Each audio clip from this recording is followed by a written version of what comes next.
Okay, guys. Collision. I watched all the Collision. I watched 2 matches.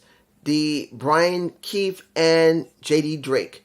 Literally stopped in the middle of it. I had to stop. Because there was nothing here for me. I'm going to tell you. You guys know me. I give you exactly how I feel about stuff. That I don't just break down the matches blow by blow. I'm just not that type of person. It's rare for me to break down a match in actual kicks, in actual chops, or any other type of things like that. I usually give you a good understanding of what the match means for a story, or what the match means in ring, what it can progress a person, not just their character, but their actual skill. What I just saw from Collision is straight matches with very little development. Only 2 things that had development in there. The first match, Top Flight versus the Blackpool Combat Club. You know who won. It was going to be Brian. It was going to be Claudio Castagnoli. I wasn't having a problem with that. Top Flight has done a good job. Darius and Dante have always done a good job.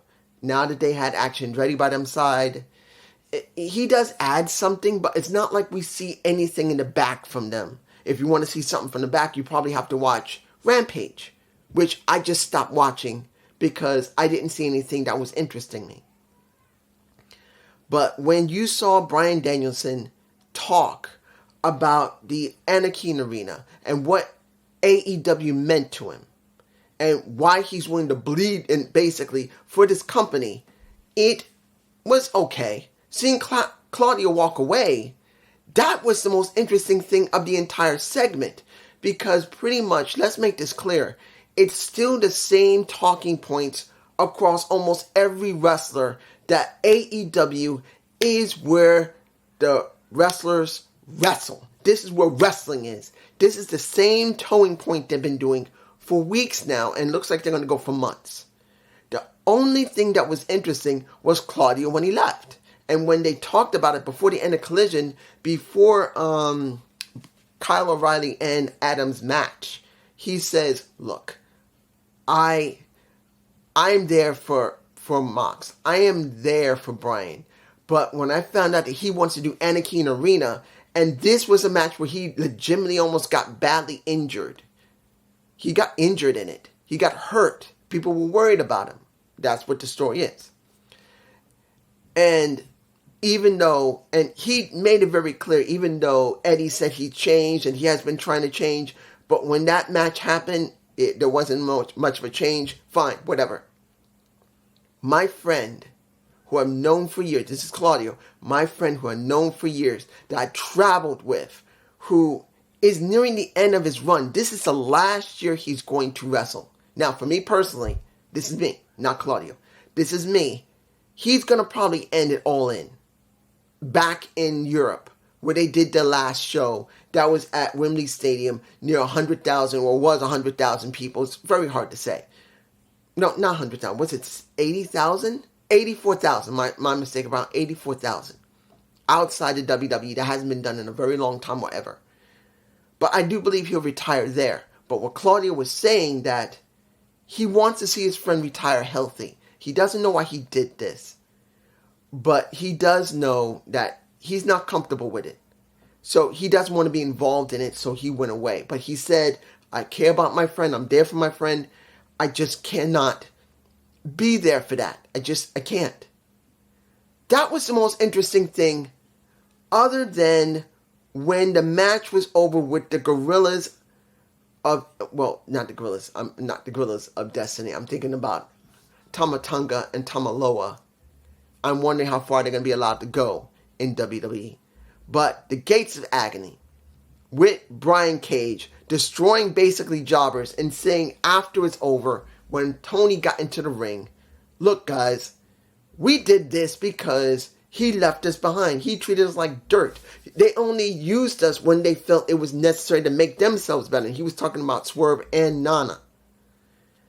And then Swerve came out to whoop some ass. Yes, he had a little bit of difficulty, but after chaining one guy's neck up, I can't remember his name, and then basically throwing a cinder block at another, and now Brian Cage is the only one that's unscathed until Wednesday.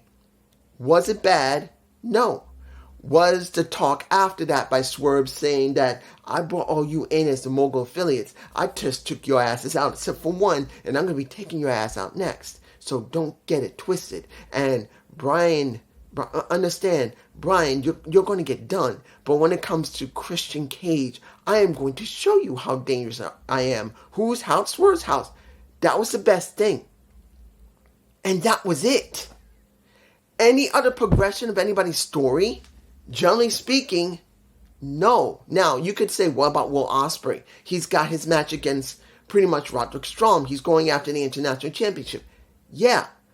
But tell me, have you seen much story when it comes to them on Dynamite? And they did talk about it, seeing that Will did have his match with Lee Moriarty. He did. He had a very good match with Lee. And you saw that I know you're going to say, dude, Roderick Strong did talk. And he did do it. Yes, they kind of did. But at this point, the way the development is, it feels rushed. I repeat that again. This feels rushed. Rushed. We have no real story when it comes to Will Ospreay and working with the Don Callis family. After what happened with Kateska. Tell me, what happened with Kateska? What happened with that attitude Kateska had? And when it came to the story with Powerhouse Hobbs. Now, Hobbs has already been taken out. Yes. I know this. He's been taken out. But then it's like, it felt like they were going to do something, then they stopped it instantly. And currently, it's like Will Ospreay's not working with the Don Callis family, and now the Don Callis family is working with Orange Cassidy. This is where it gets confusing. He's not joined, and after what happened with Trent in Rampage, I'm doing that. Trent took on Dante Castle. He doesn't have the boys anymore. He got 4 guys that are not the boys.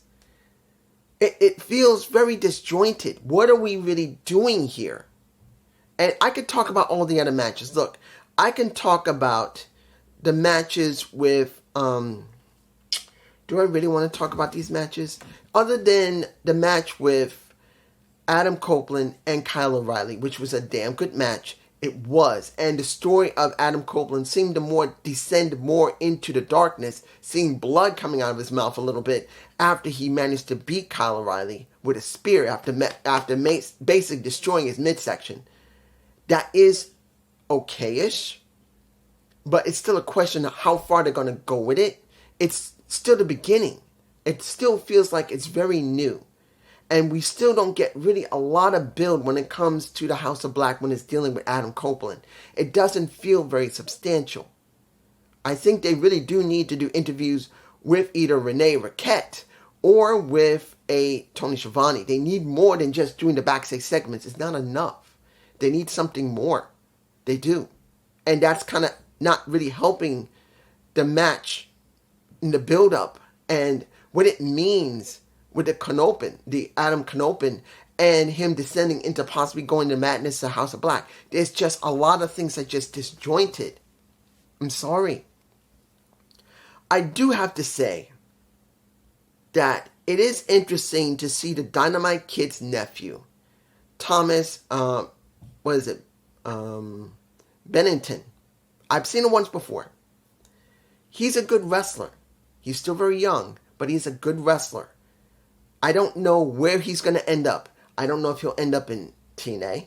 I don't know if he'll end up in WWE. I don't know if they're going to sign him in AEW. He's still new. He's still greenish. Even though he can work the ring, does not mean he can do characters. If he can hold a character, if he can do a gimmick. And if you say, dude, he doesn't need that. Yes, he does.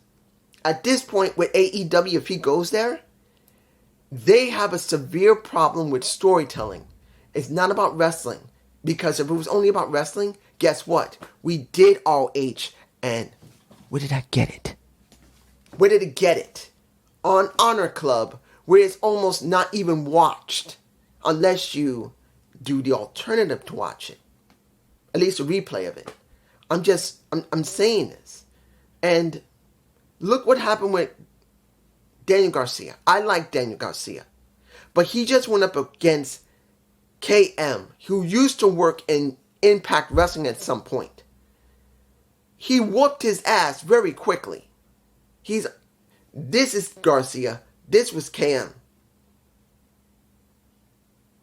Tell me where the discrepancy is. And understand, I'm not against Garcia winning. I do like Garcia. They have developed him very well. And I can understand it. But you got to use such a big guy to be able to get Garcia over? When you could just use regular sized guys the same size as him. You got to throw a huge guy at him that couldn't get the damn job done. Looked like a bitch. You tell me how this feels. I honestly, across all of this, it's like I was not feeling Collision. I think that's the title I'm going to give. I'm not feeling it. There's almost nothing here. And then when you tacked on a Rampage, which I saw what happened with Castle and Trent won. And I left literally in mid-match when it came to Brian Keefe and J.D. Drake. I've seen J.D. Drake, and he's with the Workhorsemen. I don't have a problem with either one of them. But with almost nothing there, no development of character, no backstage segments much. Yes, they did do a little bit, but Collision feels like this. Barren, not sure what to do. So they're just sticking with wrestling, and it's not enough. And yes, they're based in Canada, where people love it. I think Vancouver. I think it was Vancouver. I can't remember right now. But it feels empty. You know what it felt like? You want to know what this felt like? An old Impact show in Canada. Tell me if I'm wrong. This felt like an old Impact show when it was not doing well in Canada. That's what Collision felt like. A 3-hour Impact show from 2018 or 17, when you would think it'd be really great, but it wasn't. No, not 2018-17. I say 2021 or 22. Let's take that back. 21 or maybe 22, when the camera work was really bad, when they really weren't doing a lot of story, and it just felt like they needed to change. It was before they decided to do, and before the Trinity showed up, this is what we got. Now, I'm not saying that this was bad. I want to make this clear. All the matches were fine, but there was nothing else to go with it. There was no substance. But this is just me. Peace.